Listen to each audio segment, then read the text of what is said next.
और इस बीच बड़ी खबर ओवैसी के बयान को लेकर आपको बता दें, उन्होंने कहा है कि टी राजा सिंह ने जानबूझकर धार्मिक भावनाएं भड़काने के लिए ऐसा बयान दिया है। दरअसल बीजेपी मुस्लिमों को उकसाना चाहती है। बीजेपी विधायक ने मुसलमानों को उकसाया है। ओवैसी की तरफ से अब से कुछ ही देर पहले प्रेस कॉन्फ्रेंस में ये कहा गया। इसके साथ ही उन्होंने ये भी कहा कि ऐसी गंदी जुबान बीजेपी के विधायक ही बोलते हैं। Be arrested and he has been sent to the jail. Might be happened. One thing, sir. Will you demand anything from the BJP that, or else are you going to fight legally? What are you going to do? See, to tell you what I have just said in English,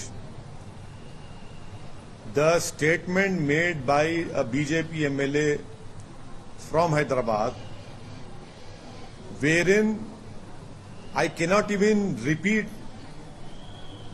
the nonsense and the derogatory language he has used against Prophet Muhammad, peace be upon him. This is the official policy of Bharatiya Janata Party to ensure that Muslims are always tortured emotionally, mentally, by allowing their party members to talk in such low language, which we call a sadak chhap language, about Prophet Muhammad, peace be upon him. This is a deliberate attempt by BJP, and they have allowed their MLA to speak in this language. They have not learned a lesson from what Nupur Sharma had said. This is continuation of what Nupur Sharma had said. This is Bhajpa Telangana की तरक्की, हैदराबाद का जो investment growth है उसको रोकना चाहती है और अपनी सियासी रोटी सेकने के लिए वो मुसलमानों को और प्रॉफेट मोहम्मद सल्लल्लाहु अलैहि वसल्लम के बारे में अपने विधायक से इस तरह की गंदगी और बकवास बकवा रहे हैं। इनको रोकना चाहिए। ये देश सबका है और आप इसको खराब करना चाह रहे हैं, हम इसको कंडेम करते हैं।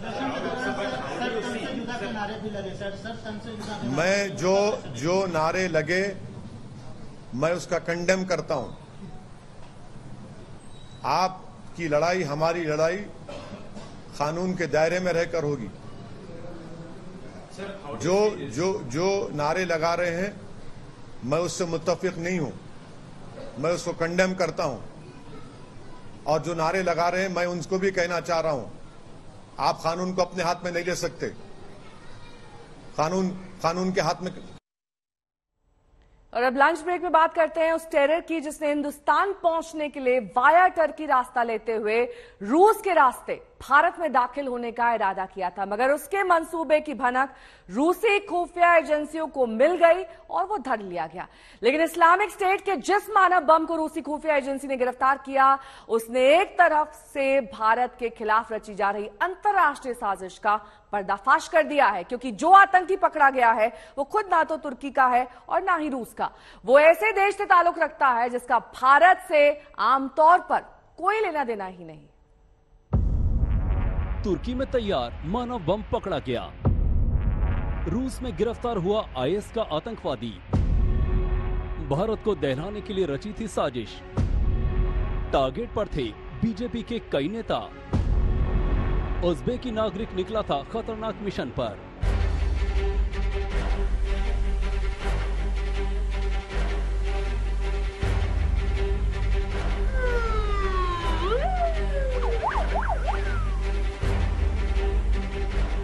सोमवार को रूस ने एक वीडियो जारी किया था। उस वीडियो में नजर आ रहा एक शख्स कुछ बुदबुदा रहा था, जिसका हिंदी में तर्जुमा सुनकर हिंदुस्तान की सुरक्षा एजेंसियों के होश फाख्ता हो गए थे।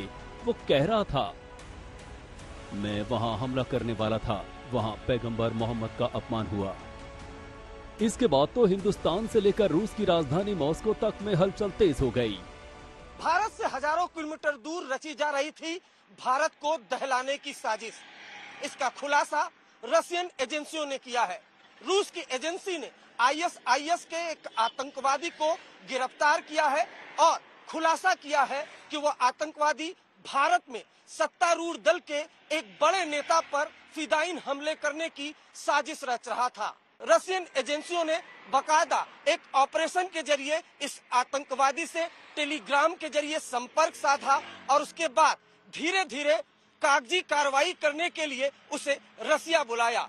उसके बाद उस आतंकवादी को कागजी कार्रवाई करने के बाद रसिया से भारत आना था, लेकिन उसके पहले ही रूस की एजेंसियों ने उसे गिरफ्तार कर लिया। रूसी फेडरल सिक्योरिटी सर्विस यानी FSB ने जो जानकारी दी उसने सबको हैरत में डाल दिया, क्योंकि जिसे रूसी एजेंसी ने पकड़ा था आतंकी की साजिश बेहद खतरनाक थी। असल में रूसी एजेंसी ने IS के इस बेहद ट्रेंड आतंकी को गिरफ्तार किया था। पकड़े गए आतंकी का नाम मशरखोन अजमोव बताया जा रहा है। मशरखोन एक उज़्बेकिस्तान का रहने वाला है। अब जरा दुनिया के नक्शे में देखिए, ये है भारत और भारत से करीब 2600 किलोमीटर दूर ये है उज़्बेकिस्तान, जो करीब 3 देशों को पार करके पड़ता है और वहाँ से तुर्की की दूरी तकरीबन 3700 किलोमीटर है। और इत्तेफाक से उज़्बेकिस्तान और तुर्की के बीच भी 3 देश पड़ते हैं और तुर्की से रूस की दूरी 5200 किलोमीटर है। भारत को दहलाने के लिए उसने तुर्की में ले ली थी ट्रेनिंग। वो बन गया था मानव बम। उसके निशाने पर थे भारतीय जनता पार्टी यानी बीजेपी के बड़े नेता। रूस की एजेंसी FSB ने ISIS के आतंकवादी को गिरफ्तार करके खुलासा किया है कि वो जब टर्की में मौजूद था तो उस दौरान उसने ISIS के आमिर की शपथ ली थी और आतंकवादी हमले की प्लानिंग रची थी। रूस की एजेंसी के मुताबिक ये आतंकवादी अप्रैल से जून के महीने में टर्की में था और उसी दौरान आतंकियों के संपर्क में आया, आतंकी ट्रेनिंग ली और उसके बाद फिदाइन हमले के लिए पूरी तरह से तैयार हो गया। अब तक जो कुछ भी सामने आया है वो कम हैरान करने वाला नहीं है। रूस से मिली जानकारी के मुताबिक इस उज़्बेकी आतंकी को भारत में मौजूद स्लीपर सेल के जरिए मदद मिली थी। पूरा प्लान परफेक्ट तरीके से चल रहा था, मगर तभी रूस की खुफिया एजेंसी के शिकंजे में फंस गया ये मानव बम। IS आतंकवादी पैगंबर मोहम्मद के अपमान का बदला लेना चाहता था। कई नेता उसके निशाने पर थे। पकड़े गए आतंकी ने जो खुलासे किए हैं वो कांपा देने वाले हैं। अगर वो भारत में आने में सफल हो जाता तो उसकी मदद के लिए स्लीपर सेल की एक पूरी फौज तैयार थी। उन्हीं की मदद से वो सुसाइड हमला करता। इस IS से जुड़े इस आतंकी को तुर्की में आत्मघाती हमले की ट्रेनिंग दी गई थी और ये आतंकी सोशल मीडिया प्लेटफॉर्म टेलीग्राम के जरिए अपने आका के संपर्क में था। खुलासा है कि 1992 में पैदा हुए आतंकी ने 2022 में तुर्की में एक स्पेशल ट्रेनिंग में हिस्सा लिया था। रसिया में जिस तरह से खुलासा हुआ है कि ISIS का आतंकवादी जिसने टर्की में ट्रेनिंग ली थी और उसके बाद रसिया में कागजी कार्रवाई करने के बाद वो भारत आता और उसके बाद सत्तारूढ़ दल के एक बड़े नेता पर हमला करता।